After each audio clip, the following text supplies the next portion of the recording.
وما تدری نفس بأي ارض تموت، ایس نفس تدا علم نشتا چې زما مرګ به په کوم ازمکه باندې زه به کوم ځای کې مړ کېږم. دا پنځه خبرې داسې دي چې د دې علم سوا د الله نه بلې چاته نشته. مفسرین لیکي چې سلیمان علیہ السلام یو ورځ تقریر کولو او مجلس ته عزرائیل علیہ السلام راغی، نو یو بوډا سړی پکې ناست و، هغه ته ډېر داسې کته. نو بوډا سلیمان علیہ السلام ته ووی چې دا سړی ما ته ډېر وران وران ګوري دي، دی کې څه چل دی؟ سلیمان علیہ السلام هغه نه پوښتنه وکړه چې څه چل دی، ولې دته ګوري؟ ورته وی سلیمانه د دې بوډا وخت ختم دی، ما ته حکم شوی دی چې دنه روح واخله په هندوستان کې، او دې ناسته په شام کې،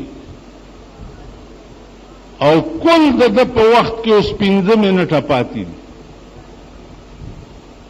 نو زه دې ته سوچ وړم چې دا به په 15 منټو کې د شام نه هندوستان ته څنګه رسي.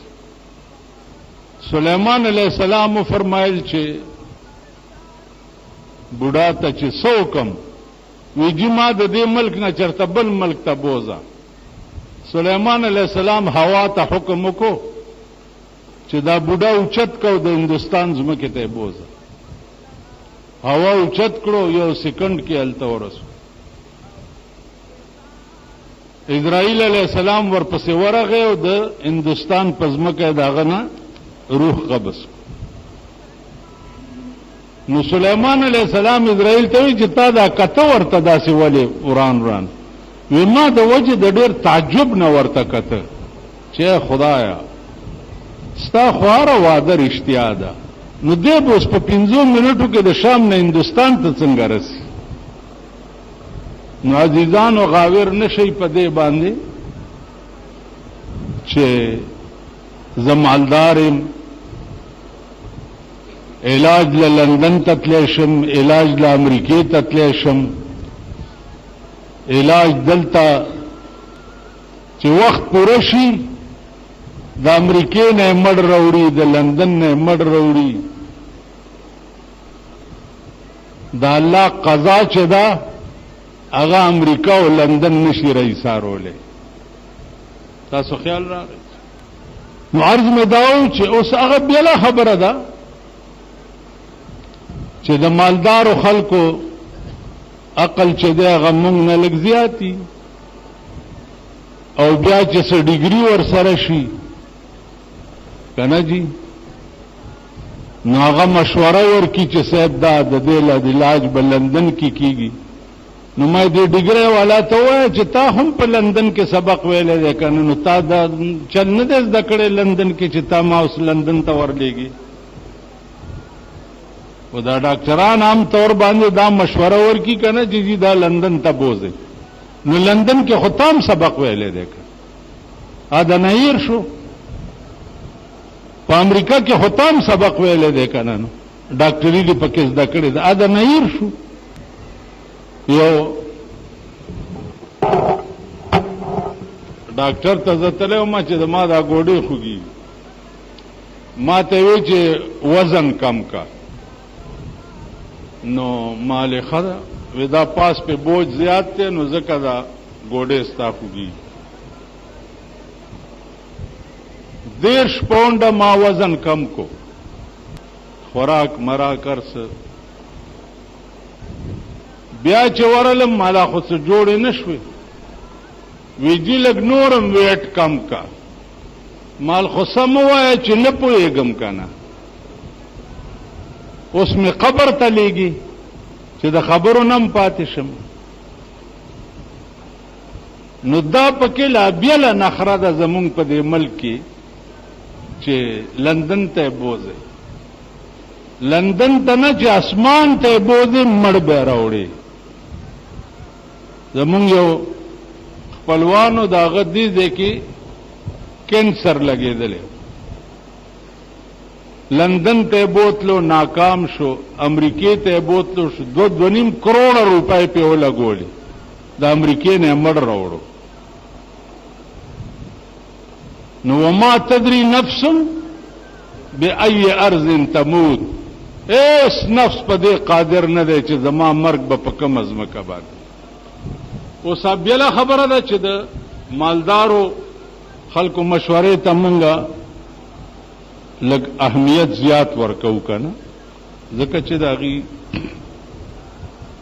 نن سبا عزیزانو دا یاد لرئ چې پیسې در سره وي، دولت در سره و، خان وي، نواب وي، تار سار سے پیسې در سره نه وي او دولت در سره نه و، که د عرش معلا پاسې او د عرش معلا علم د پسینه کې پروت وي، ستا خبرې له څوک اهمیت نه ورک منی یم. بلکې دا قوم وایي څه، دا قوم چرته چې د غریب د خبرې او د نواب د خبرې تصادم راشي، نو هلته دا نور خلک ورته کېنه مړه دې حیثیت ته دې وګوره، خبرو ته دې وګوره، نواب صاحب داسې ویلي. اوس نواب که خر د زمانې وي هم، مونږ سره یو خان تلی او جرګې ته، نو چې چا باندې م جرګه کوله د 302 کیسو، نو هغې ډېر ګبراو شو چې خان راغلی دی. نو زه خو بس غلی ناستم، اوس خبرې خو به خان کوي مجلس کې. نو مړي والا ته وایي چې مونږ راغلي یې او دې دپاره راغلي یې چې تاسو جوړه وکئ. نو هغه مړي والا ورته وایي چې ارباب صاحب زمونږ هم څه مطالبات دي. ویې اسې مونږ دې دپاره راغلي یې. بس زه اوچت را پاسېدم چې بار راووتم، ویل څه چل دی، ما دې خېټه کې مې ګړبړ دی. بس پې را روان شو، مال په یې جوړه نه کېږي. اوس مونږ ورسره 2 ځل خبرې کولې کړې وې، ما د مړي والاو په سمه خوله خبرې مونږ سره نه کولې، او چې دا یې والا ورغې ټول ورته داسې سر ټیټي ناست. نو هغه وخت کې ما ته دا اشعار را یاد شو چې لیونی شم نن مې یار لیدلی نه دی، لیونی شم نن مې یار لیدلی نه دی، ما د درس جهان سردار لیدلی نه دی. ساقی نشته چې یو جام د میو راکي، ساقی نشته چې یو جام د میو راکي، بے ساقی میں جام تیار لیدلی نه دی. زر خرڅېږي د نسب پوښتنه نشته، زر خرڅېږي د نسب پوښتنه نشته، په جرګه کې مې نیستګار لیدلی نه دی. جرګه څوک په نیستګارو باندې کوي چې پیسه ورسره نه وي، خود غریب دی. ما غریب سړی هوښیار لیدلی نه دی. غریب سړی که د کروڑ روپو خبره وکړي، د نواب صاحب په مقابله کې خبره څوک کوي، د مالدار په مقابله کې هغه خبره څوک کوي، یا د مالدارو په مجلس کې د غریب خبرې ته څوک غوږ دی چې پیسه ورسره نه وي، خود غریب دی. او د دې خبرو 300 کاله وشو چې رحمان بابا کړي دي. یعنی 350 کاله مخکې داسې دا قوم د ګوګوشتو بچی و، د سړي زامن پکې نه و چې پیسه ورسره نه وي خود غریب دی. ما غریب سړی هوښیار لیدلی نه دی. زه رحمان د محمد د درخا کروب یما، زه د رسول الله د در خاورې. زه رحمان د محمد د در خاکروب یم، نو ما یو بل داسې دربار لیدلی نه دی چې پیسه ورسره نه وي خود غریب دی. ما غریب سړی هوښیار لیدلی نه دی. غریبان که په بازار کې کنځلي وکړي یو بل ته او سوک سپیړه وکړي، نر سړی ورته چې خدایم بې خو بس بیړم ته بس. غریبان دي مست شوي دي، د خرې زامن دي، پلانې دی، ډینګلې. دا پرون چې په قومي اسمبلی کې یو بل ته مټې رانغښتې وي او خور او مور سره کنځل، دا څوک دي؟ په قومي اسمبلی کې چې پرون سال شوی دی دا څوک دي؟ یو بل ته کنځلې کړي دي او یو بل پسې مټې رانغښتې دي او وهلو ته راپاڅېدلي دي. دا هغه معززین دي چې یو لا 3 لکه ووټونه تاسو ورکړي دي او اسمبلی ته هم لېږلي. هغه معززین که راپاسي که کنځلي خولې نه د خان که غل رابېږي غل، نو شیخ صاحب خان خولې نه د شات بېږي شات لمن ورته داسې، او د غریب خولې نه که شات بېږي ورته خوار شي غل دی د خولې نه بېږي، د خولې له خو دې وګوره. او د خان خوله مونږ په لمنې پاکو. تاسو به ښه ورځ ګورئ. زما په خدای قسم دی چې په ښه ورځ په دې ټول پاکستان بړندېږي او ښه ورځ به نه ګورئ. څو پورې چې دا سرمایهدار، دا اربپتیان او دا کروڑپتیان، بله ورځ دې ولیده خزانه شوګر مل په 40 کروڑه روپۍ باندې حکومت خرڅ کو او واغستو چا؟ یو پنجابي واغستو چې قتلې دی تا به ویل چې خدای خبر چا تخری هلته اوسه تړل که څه چل دی، داسې یو ګنده خښتګی غوندې و په 40 کروڑه روپۍ.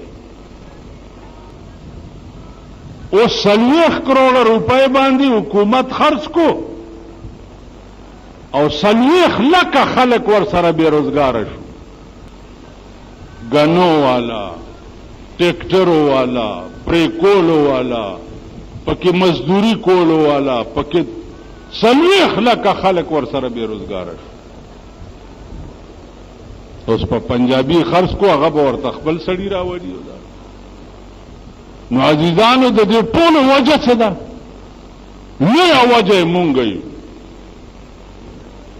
پرون د نواز شریف د خولې نه هسې د اسلام ټکی وتی و، په غلطۍ تې وتی و. مونږ ورلو دا ګیرو والا ګومنس کړی او چوغې او دا هڼیان ورلو صاحبه میزونه ورته وډبول چې مبارک شو امیر المؤمنین نواز شریف زنده باد، دا چغې ورته ووایي. هغه په بیان ورکو چې وروره داسې چل دی چې په آرام کښېنئ. زه داسې اسلام نه راولم چې ښځې به بورکه په سره وي او ښځې به په کور کې کښېني او غل نه به لاس غوڅېږي. داسې اسلام زه نه راولم. اوس په کابل کې د ځمکې په سر مثال نشته چې کوم نظام د کابل طالبانو جوړ کړی دی. اوس زمونږ دا مبارک چې د امریکې ته تللی خدای خبر چې څه هدایت بیا راوړي. اوس ولا ایران را پاسولی دی. هغې په دې ملک مسلمان سا غستو ته نه پریدي چې اصله چرته په دې ملک اسلامیک بلاک جوړ شي نو بیا به زمون کار خراب. اوس مسلمان دنیا هغه دې ته نه ګوري چې خدای ویلي دي چې یا ایها الذین آمنوا لا تتخذوا اليهود والنصارى اولیاء.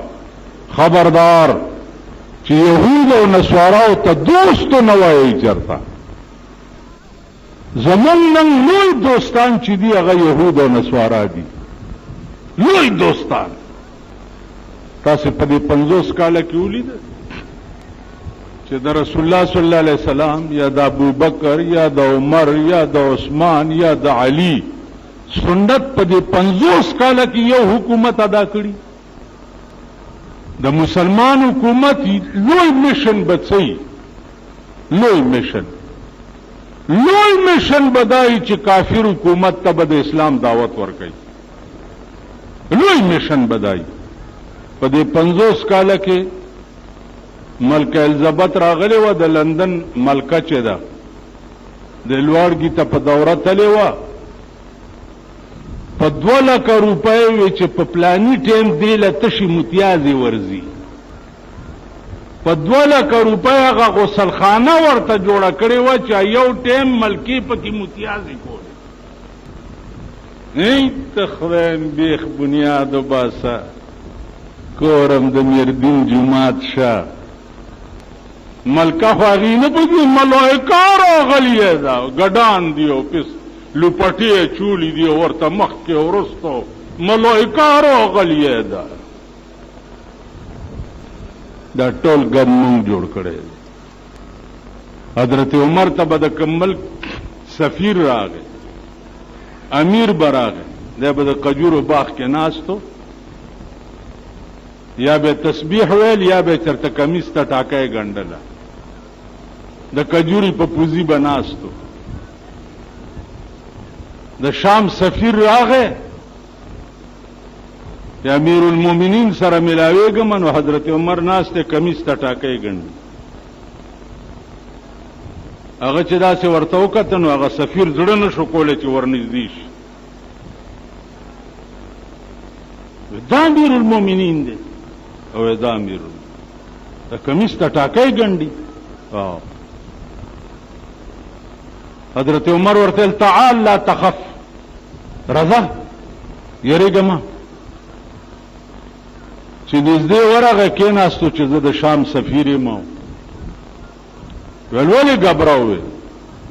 وی یا امیر المؤمنین زما دې په خدای قسم چې د مسلمان قوم داسې رهنماوي عمر لا به په ذلت کې پرېنوځي. کمیس ته ټاکای ګنډې د کجورو په پوزي ناستې او په سترګو کې د داسې روب و چې والله که ما دا جرأت کولی شو چې رانږدې شم درته. په سترګو کې د روب داسې کرسۍ نه وه، محل نه و، پالنګ نه و، تخت نه و، هېڅ نه و. په ځمکه ناست ده او سترګو کې داسې روب دی چې سفیران ورنږدې کېدی نشي. نن د دوی سترګو ته وګوره، د دوی سترګو ته چې وګورې ښځې به در یادې شي یا به اجړاګان در یاد شي. په د ابټاباد کې یو اجړاو نو هغه مې الیکشن ته ولاړو نو ما دلته جمعې په ورځ ویلي مالیاره چې د اجړا ته مې یو 2 جلسې وکړې چې پاس شي، ځکه چې ښځې او نر خو پکې دي په اسمبلی کې، خو چې د اجړا هم پکې ورشي. هغه اجړا چېرته 61 خاون مړی اورېدلی دی. اجړا دکان ته راغی زما شکریه ادا کولو ته.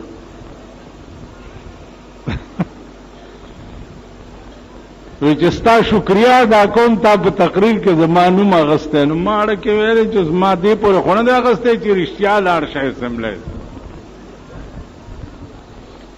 ما خو د خلکو پورې ډرامه کوله چې نه د ښځو نه پوره شوه او نه د سړو نه پوره شوه، اوس د اجړاګانو لمبر دی چې اجړاګان ورته راولي، سړو خو څه ونه کړه.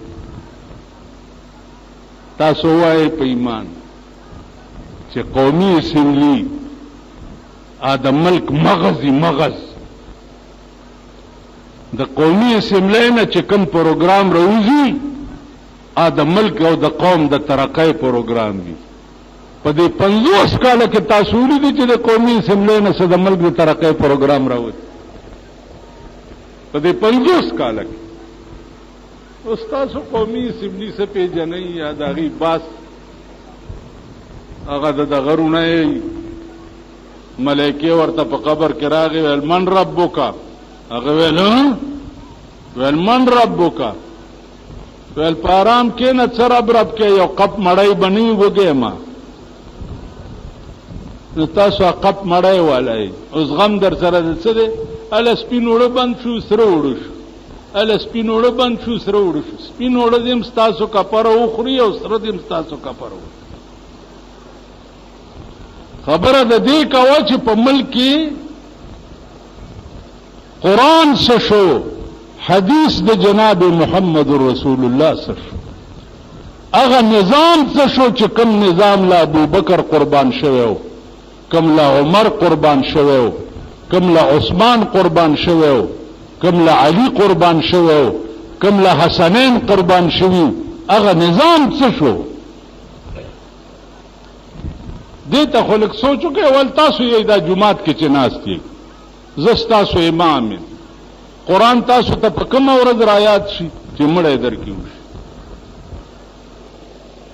اسم چرته لاس وروړی دی قرآن ته چې چا سره م تنازع پیښه شي نو قرآن ته م لاس وروړی دی چې په دې فیصله وکړو خو چې مړی درکې وشي نو قرآن در یاد شي مړي سره قبر له یو څه یې هلته هغه چورلندې پې وکوي نو هغه دو روپۍ اسقاط پې وویشئ ملا صاحب راشي په خپو سر ته څه ووایي قل هو ووایي که الحمد ووایي څه ورته ووایي او دعا واورئ زما دې د خدای په ذات قسمی چې قرآن در سره کېدم په سینه باندې په لحد کې چې تا خدای پرې نه دي چې څو پورې تا د قرآني نظام د پاره قرباني نه کړي په دنیا کې او قرآني نظام ته د ځان نه سپارلې چې دا قرآن په سینه درته کېدم چې تا خدای پرې نه دي دا واورئ. دا ابو طالب د پاره د رسول الله صلی الله علیه وسلم د مرګ په ټیم کې پړه کې تیر شو چې ابو طالب زما ډیر خدمت کړی دی او کوم داسې مړ شم قیامت کې به شفارس خدای ته وکم. الله ورته وی چې حبیبا په خپل ذات مې دې قسمی که د ابو طالب د پاره اویا کرته مانه بخنه وغواړي چې زه دې پرې نه دم چا چې په دنیا کې ته منلې نه او څوک په دنیا کې ستا اتباع نه کړي چې ترا ته په قیامت کې اویا کرته وي چې زه دې پرې نه دم. نو زما عزیزانو دا یو خام خیال دی چې مونږ پکې پراته یو غم را سره د اوس د روټۍ دی د غرمې له او ماښام له غم د هغه ټول عمر نشته چې زه به ټول عمر چا سره تېروم دا عمر خو یا 40 کاله دی یا 50 کاله دی یا 60 کاله دی ټول عمر به چې چا سره تېروم چې هغې دپاره مې څه تیاری کړی دی که نه پینډوله چې په سفر ځم 2-3 جوړې جامې ځان سره وړي چې که دا خیري نه شي نو بیا به بل اغوندم د ټول عمر په سفر روان او د جامو تیاری دې نه دی کړی د خوراک تیاری دې نه دی کړی د سفر تیاری دې نه دی کړی همداسې روان شوې بیړه به دې تباه نه وي. عزیزانو لږ غوندې بیان د عمر فاروق رضی اللہ تعالی عنہ پاتے دے بالتفصیل داغه د ژوند او داغه د دور حکومت بیان ما ستاسو مخکې عرض کړو. عزیزانو د په دور حکومت کې یهود او نصارا دا د سخت دشمنانو داغه سرا د زړه یقین دومره اوچتو چې هیڅ قسم پیرا یا باډی ګارد دا بیزان سره نه ګرځول ځکه چې داغه دا یقینو چې کوم وخت الله زما د مرګ د پاره مقدر کړی ا بدل دې نشي پاغي کې یو سکند کمه او زیاته وړاندې رستو دا پکې ناراضي ځکه چې قران کریم کې الله فرمایي اذا جاء اجلهم لا يستاخرون ساعة ولا يستقدمون سو وخت کې چې اجل راشي هغه یو ساعت نه وړاندې کیږي او نه رستو کیږي عزیزانو پنځه خبرې دي چې داغه علم سوا د الله نه بل چاته نشته